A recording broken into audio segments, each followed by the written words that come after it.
अल्लाह वञा माल सां कराची त कराची जी गाॾी न निकिरी बाबा वञे। बाबा कराची तो वञे। हा बाबा कराची तो वञा। मुझे लाइ कराची मां साइकिल वठी जे। खोड़ साइकिल पंहिंजे पुट जे लाइ इरफीअ लाइ साइकिल न वठंदुमि बाक़ी कंहिंजे लाइ वठंदुमि। घणनि फीतनि वारी वठां? ॿिनि वारी। टिनि वारी? ॿिनि वारी। खोड़ खोड़ ॿिनि वारी हाज़ुर बाबा हाज़ुर मुंहिंजा साईं छो न वठंदुमि। पपनी बाबा कराची तो वञे मां साइकिल चई आयां थी तू भी पंहिंजे लाइ जेको चवणो तसी चएसि। मां भी बाबा खे चवां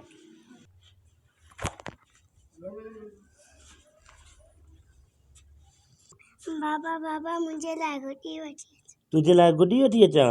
खोड़ गुडी पंहिंजे पुट जे लाइ पंहिंजे धीअ जे लाइ खोड़ गुडियूं हिकिड़ी वठी अचां कि न ॿ वठी अचां? हिकिड़ी वठी अचां। मां तुंहिंजे लाइ ॿ वठी ईंदुमि वॾियूं वॾियूं हेॾियूं गुडियूं। सही आहे चङो हाणे मां वञां थो कराची दुआ कजांइ।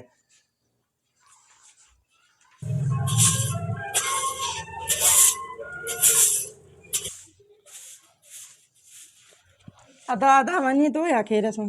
हा वञा थो सुबुह सां 9 गीचीअ में लॻी वई। ईअं छो तो चईं? अम्मा भी गुज़ारे बाबा भी गुज़ारे वियो तो 9 खे मुंहिंजे गीचीअ में विझी वियो आज़ार थी वियो। हाणे सभिनी जे लाइ कुझु न कुझु वठी ईंदुमि। तूं बि ॿुधाए तुंहिंजे लाइ छा वठी अचां? मुझे लाइ बस कुझु न वठी अचु खेर सां वेंदे मुंहिंजी दुआ थी। हा हा बसि एॾियूं दुआयूं भाउ खे न कर। अलाए कहिड़ी निभागी भेण लॻी वई आहे गीचीअ पइजी वई आहे। ईअं न चइबो आहे तोखां पुछां त छा चइबो आहे। अलाए छा अथनि मूंखे ई सभु ईअं चवंदा आहिनि। कराची जी फील्डिंग भी वीआईपी फील्डिंग है मौला तो जाने।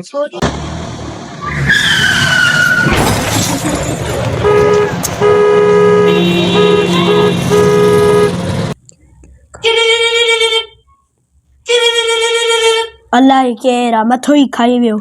हेलो हेलो बाबा पप्पू जो पुट एफी ॻाल्हाए थो? जी जी बाबा तुझे बाबा एक्सीडेंट थी पियो आहे रत जी ज़रूरत आहे जल्दी में अस्पताल पुजो महिरबानी करे। हलो सही आहे कुझु न कुझु कयूं था। असां भी बाबा मां फाथा आहियूं हाणे कराचीअ में काथे ॻोल्हींदासीं। छा थियो आहे भा? कराचीअ में बाबा जो एक्सीडेंट थी पियो हाणे अलाए कार लॻी अथसि चइनि था हाणे रत खपंदी अथसि। पोइ मां ॾींदमि रत मूंखे वठी हलो अदा। अलाह साईं रहम करे अलाए छा थियो आहे मुंहिंजे अदा खे। हिननि खे त को फिक्र ई न आहे। अलाह साईं रहम कजांइ।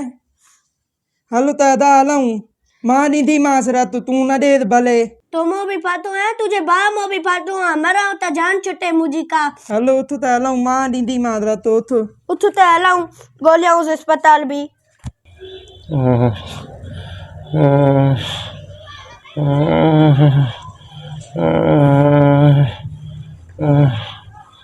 डॉक्टर काथे आ?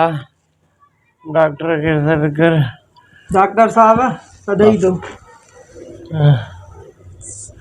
सही आहे पहिरियों खां बहितर आहे हाणे।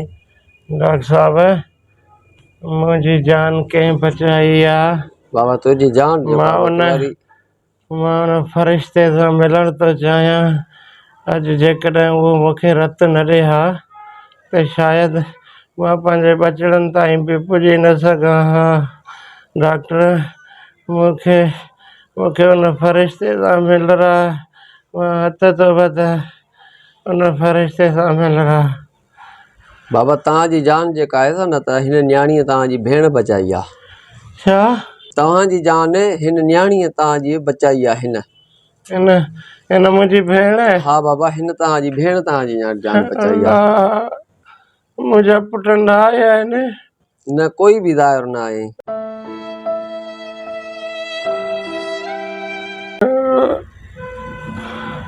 मुंहिंजी भेण न चओ बस अदा ईअं न चओ बस खेर आहे।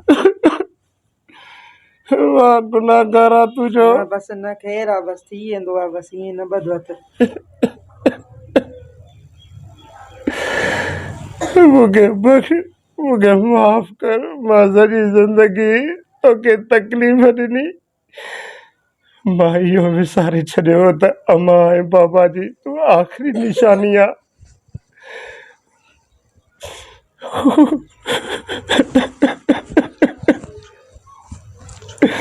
मूंखे उथार त ख़ुदा रा पंहिंजे भेनरुनि जो क़दुरु कयो।